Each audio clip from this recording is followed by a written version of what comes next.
A bill for an act relating to mental health, modifying the definition of mental illness, adding a definition for Trump derangement syndrome. So, mental illness means, under the new definition, Trump derangement syndrome, first and foremost, or an organic disorder of the brain with a bunch of different requirements. We scroll down, what is Trump derangement syndrome? Trump derangement syndrome means the acute onset of paranoia in otherwise normal persons that is in reaction to the policies and presidencies of Donald J. Trump. Symptoms may include Trump-induced general hysteria, which produces an inability to distinguish between legitimate policy differences and signs of psychic pathology in President Donald J. Trump's behavior. This may be expressed by verbal expressions of intense hostility toward President Donald J. Trump, overt acts, aggression, and violence against anyone supporting President Donald J. Trump or anything that symbolizes President Donald J. Trump. So, let's say you are someone who sees him do something, for example, cutting education and cutting food for the needy, whatever. And you say that is psychopathic or Trump's unwell. You don't agree with one of his policies. He's done something, or you think he's just not all there mentally anymore. Well, if you verbally say, fuck Donald Trump, under this, you could be mentally ill with Trump derangement syndrome. But also, the second one here, it includes aggression or violence against anyone supporting President Donald J. Trump or anything that symbolizes him. So if you got mad about a Trump policy and decided to protest by burning a MAGA hat that you owned yourself, or making faces on a drawing of Trump, something like that, you could be considered, by the wording, mentally ill because you dislike Donald Trump. And surely there's no way this could ever fall back on Republicans, with Democrats going after something similar with like QAnon, right? There's no way that could ever happen. But you might be wondering, what are the type of people that would put this forward? And I don't think you're going to be surprised. Eric Lucero won his seat after successfully stopping the extension for counting absentee ballots.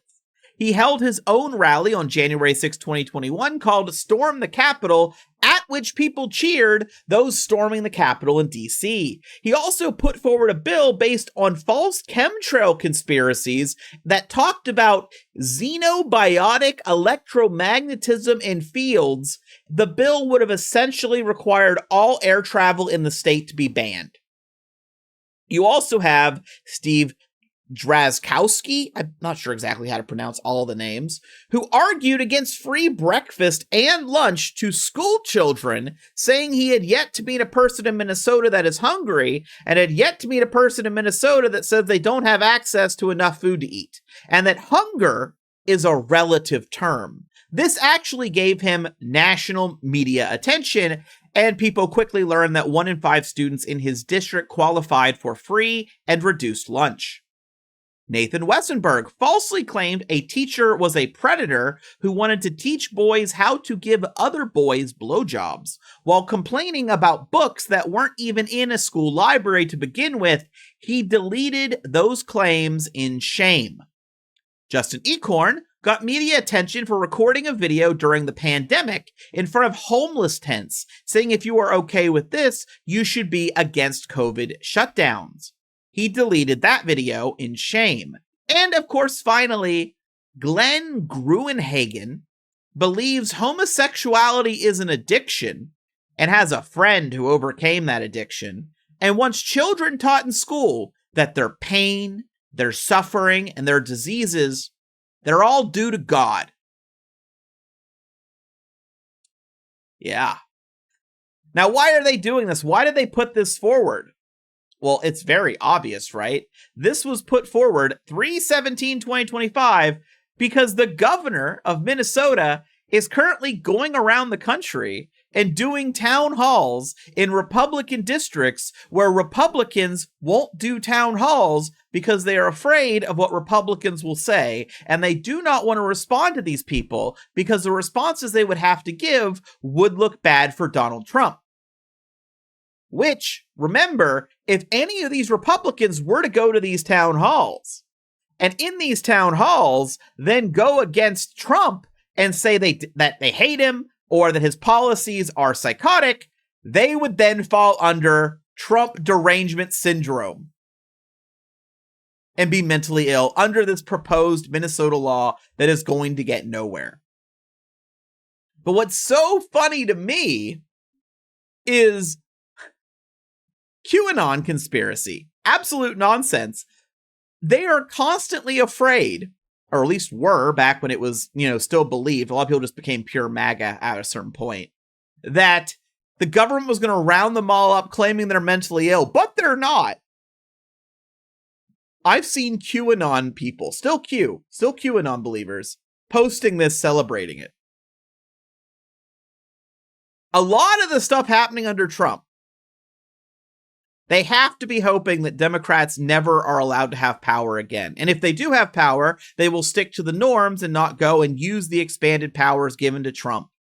Because imagine, I don't know, Hillary Clinton in office and her going around, if she won, saying everyone who called her crazy is now mentally ill. Imagine Joe Biden. Oh, you're talking about Joe Biden's age? Well, you have now Biden derangement syndrome and you're mentally ill.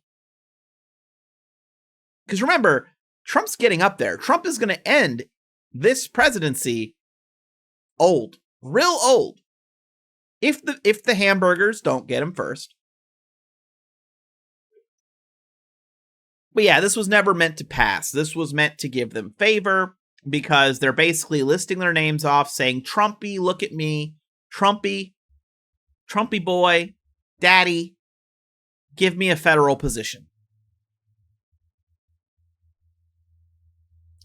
I wouldn't be shocked if Trump finds out about this and celebrates it, calls for RFK Jr. to try to put it in effect nationwide. But I think even maybe not. I think even the House and Senate, Republican House and Senate, aren't stupid enough to pass something like this, right? I think most people, even diehard Republicans, diehard MAGA even, realize how this is bad, how this would be used against them in a law eventually going the other way. I think that's very clear.